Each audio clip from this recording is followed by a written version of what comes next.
সকলেই কেমন আছেন? আলহামদুলিল্লাহ সকলেই ভালো আছেন, সুস্থ আছেন। আজকে একটি বরবটি আলুর মজার দারুণ রেসিপি শেয়ার করব।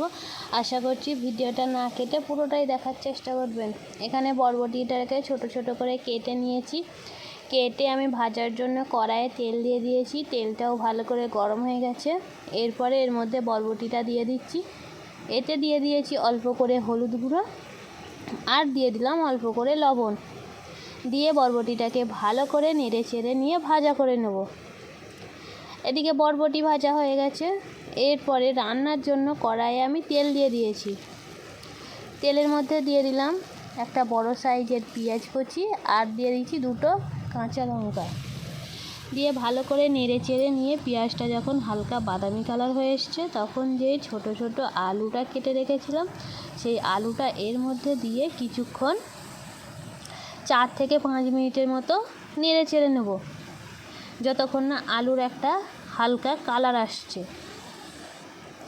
এখানে কিছুক্ষণ আলুটা নেড়ে চেড়ে নিয়েছি তেলের মধ্যে পেঁয়াজের সঙ্গে। এরপরে এতে মশলা অ্যাড করছি, যেমন অল্প করে দিয়ে দিলাম হলুদ গুঁড়ো, অল্প করে লঙ্কা গুঁড়ো, এরপরে দিয়ে দেব আমি নুন।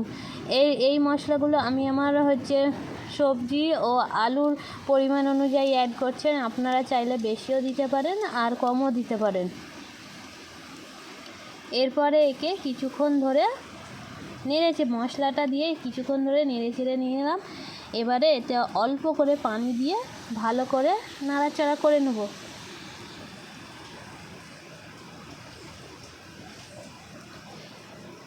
পানি দিয়ে কিছুক্ষণ ছাড়া এটাকে পানি দিয়ে ভালো করে কষিয়ে নিচ্ছি। আর আমার ভিডিও যদি আপনারা নতুন হয়ে থাকেন প্লিজ চ্যানেলটাকে সাবস্ক্রাইব করে দেবেন পরে রেসিপি ভিডিও পাওয়ার জন্য। আর যদি আমার রেসিপি ভিডিও আপনাদের ভালো লেগে থাকে তাহলে প্লিজ একটা লাইক করে যাবেন। এখানে কিছুক্ষণ ছাড়া 5 থেকে 7 মিনিট ছাড়া পানি দিয়ে আমি কষিয়ে নিয়েছি। এরপরে কিছু পানি দিয়ে ঢাকনা দিয়ে দিলাম যাতে আলুটা একটু সেদ্ধ মতো হয়ে যায়। এখানে আলুটা প্রায় সেদ্ধ হয়ে গেছে, ঢাকনা দিয়ে রেখেছিলাম। এরপরে ঢাকনাটা খুলে যে ভেজে রাখা বরবটিটা এর মধ্যে দিয়ে দিচ্ছি। দিয়ে ভালো করে কিছুক্ষণ নাড়াচাড়া করে নিলাম বরবটি আর আলু। দেখুন কালারটা কেমন চেঞ্জ হয়ে গেছে। এরপরে এতে দিয়ে দিচ্ছি একটা কাঁচা ডিম। আপনারা চাইলে এখানে 2টো 3টে যত খুশি দিতে পারেন, আমি এখানে একটাই ডিম দিয়েছি। ডিমটাকে দিয়ে ভালো করে নাড়াচাড়া করে নিচ্ছি যাতে ডিমটা পুরো আলু আর বরবটির সঙ্গে ভালো করে মিশে যায়। এটাকে এবার ঢাকনা কিছু দিলেই চলবে না। ভালো করে ডিমটাকে নাড়াচাড়া করে নিয়েছি। এতে এবার মশলা অ্যাড করব।